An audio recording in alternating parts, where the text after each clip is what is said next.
Hello folks, welcome to Outdoors with Bud. I'm your host, Bud Fields. You know, I've been doing a lot of talking about arrows and everything here, and there's another part of increasing your accuracy that I wanted to bring to you today, and it's something that a lot of people would take for granted. And what I wanted to do is, for instance, I'm going to use this straw as simply an illustration. We're going to make believe this is the arrow shaft. The reason for that is the straw, of course, you know, it's hollow on the inside. That's the way these arrows are, whether they're aluminum or whether they're carbon. They're hollow on the inside. Now, when you go to build your arrow, a lot of times when you buy a full-length arrow, it's going to be 32 inches long. Now, maybe you're like me, you've got short arms and you struggle to pull 27 or 28 inches.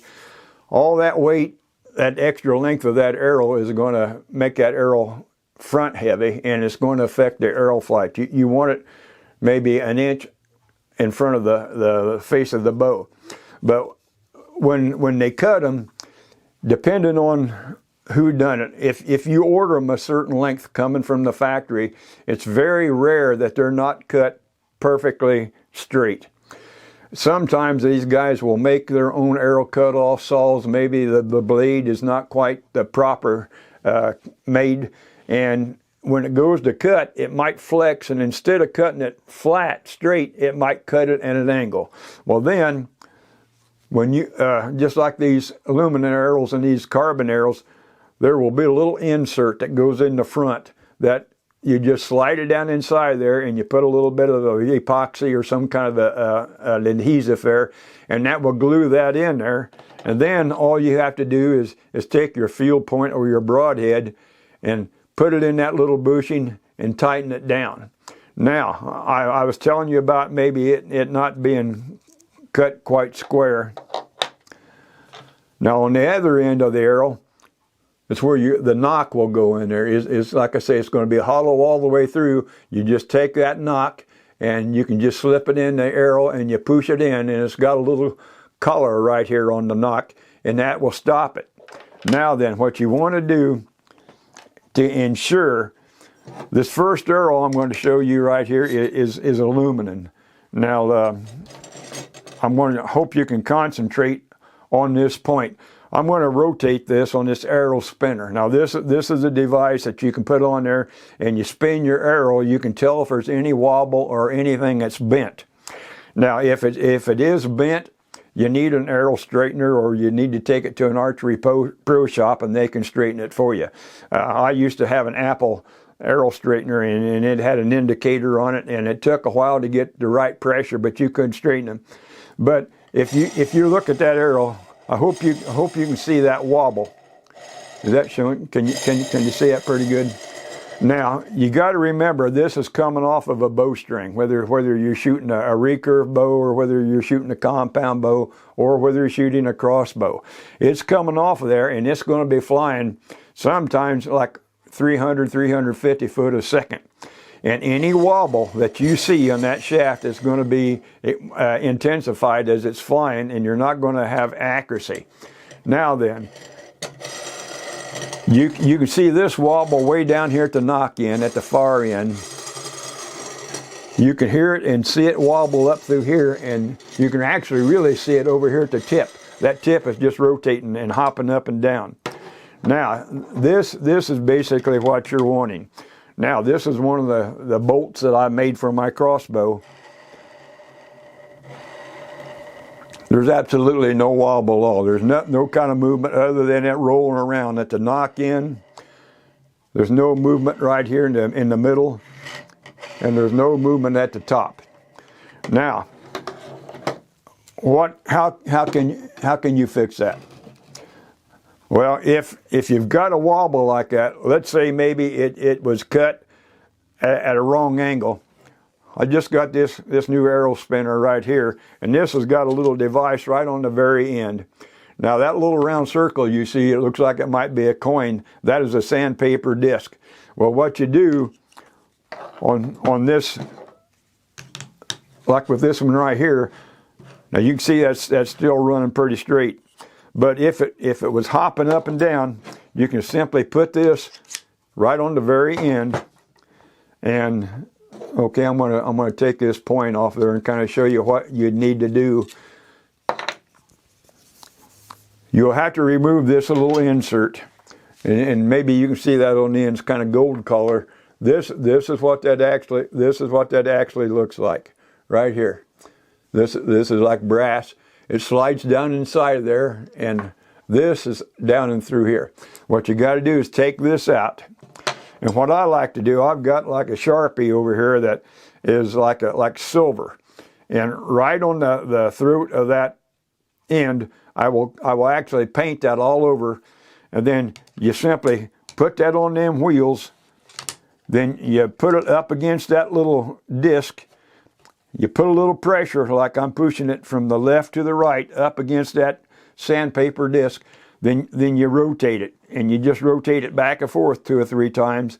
Then you can take that off, and if it's taken all that marker off there, that silver that I put on there, if it takes all that off, you know it's pretty straight. Well, then all you got to do is reinsert the point. Now this time I'm going to put the target point in here. I'm going to slide this off. No movement whatsoever on that one. And I'm going to bring it over here to this one here.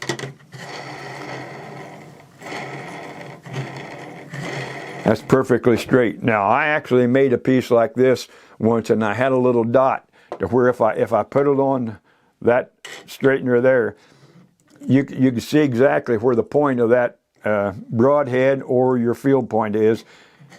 And if you turn it around, if it lines up with that mark that you had in there, you're good to go. But you got to remember that accuracy is the main thing, especially if you're bow hunting for deer. Now this is made by the Alpine Archery. You can get these, I think anymore for about $30, $35.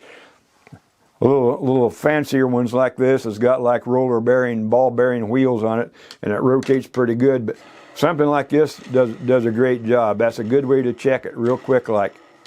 But if you got any hop in there at all, you don't want to shoot that arrow.